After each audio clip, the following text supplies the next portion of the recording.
Bonjour à tous et à toutes, on se retrouve pour une nouvelle vidéo review hebdomadaire comme d'habitude.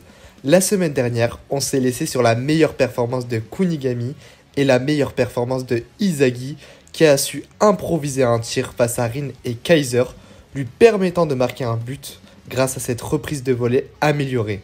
Aujourd'hui, on se retrouve donc pour la vidéo review du chapitre 258. Mais juste avant que la vidéo commence, n'hésite pas à t'installer confortablement, à lâcher un like et à t'abonner. Je tiens aussi à te préciser que cette chaîne possède un Discord, donc bien évidemment si tu souhaites le rejoindre pour parler ou débattre du manga, clique sur le lien en commentaire. Sur ce, commençons.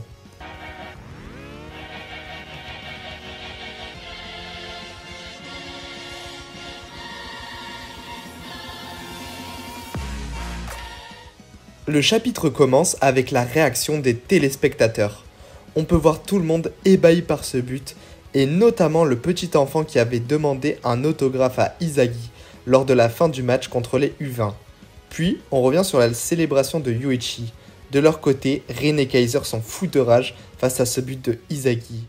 On peut voir qu'il a choqué tout le monde sur le terrain, et même Shido, qui se dit que c'était une action incroyable de sa part.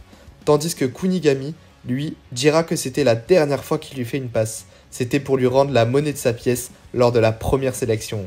Maintenant, le duel peut reprendre. Duel qu'Izagi, évidemment, acceptera avec plaisir. Yori, lui, sera fou de joie et sautera sur son partenaire pour célébrer son but. Mais il lui répond qu'il n'aurait pas été possible sans sa superbe passe sortie de nulle part. Yori savait qu'il allait anticiper sa passe, mais par contre, pour ce qui est de Kunigami, il ne pouvait pas savoir. Et Izagi lui répondra que c'était de l'instinct. En réalité, il s'est fié à la nouvelle manière de jouer de Kunigami. Depuis le début du match, il coach Shido. Donc, comme Shido était là, il avait fort à parier que Kunigami serait juste derrière. Par contre, pour ce qui était du tir, ce dernier était en totale improvisation, car il ne s'imaginait pas être suivi d'aussi près par Kaiser et Rin durant ce match. Et il dira qu'il s'est inspiré de Nagi lors de leur match contre eux, comme je l'avais dit lors de la review précédente. Izagi avouera au final que cette combinaison est un plagiat. Alors je pose une théorie là sur le fait qu'à l'avenir, il pourra recopier les joueurs professionnels.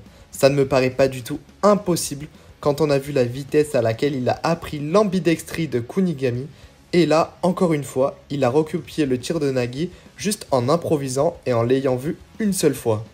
Yorio lui-même se rend compte d'à quel point sa technique est forte. Car si on le bloque d'un côté, il pourra toujours partir de l'autre côté. Et ce sera difficile pour le goal face à lui de savoir quand il va tirer pour marquer. Izagi comprend grâce à cette explication aussi de la puissance de sa nouvelle technique. Cependant, on a à peine le temps de se reposer sur nos lauriers que Noel Noah prend la parole. Il félicite dans un premier temps Yuichi, puis il fera un changement de joueur. Il retirera Grim du terrain pour faire rentrer à la place Kurona Ranze. Ça y est, Izagi a gagné la confiance de Noel Noah et Kurona se dit que c'est parti pour placer un second but face au PSG dans cette finale. Izagi, à ce moment, se sent super chaud et se dit que s'il marque un deuxième but, il remportera enfin son duel face à Kaiser. Puis, il se dit que s'il marque un triplé, il aura assurément la première place dans cette No Egoist League. Il pourra enfin atteindre le top mondial et c'est sur cette planche que se termine ce chapitre. Personnellement, j'ai bien aimé ce chapitre. Il m'a permis de poser la théorie sur le futur d'Izagi et notamment sur le fait qu'il recopiera les techniques des plus grands joueurs de ce monde de Blue Lock. Il est même possible que pendant ce match, il recopie encore d'autres techniques en les ajoutant à son arsenal. On a pu voir qu'il l'a déjà fait avec le but entre Shido et Charles Chevalier. Ensuite, l'introduction de Kurona dans ce match me paraît intéressante car maintenant, Izagi va être de sûr à son prime avec deux supports incroyables entièrement dédié à lui. Donc je me pose réellement la question de savoir s'il va marquer un second but ou non. Je pense en effet qu'il est possible. Et toi, dis-moi ce que tu en penses en commentaire. Voilà l'équipe, cette vidéo est terminée. Si vous voulez plus de contenu, n'hésitez pas à lâcher un petit like, un commentaire et à vous abonner. Sur ce, à la prochaine.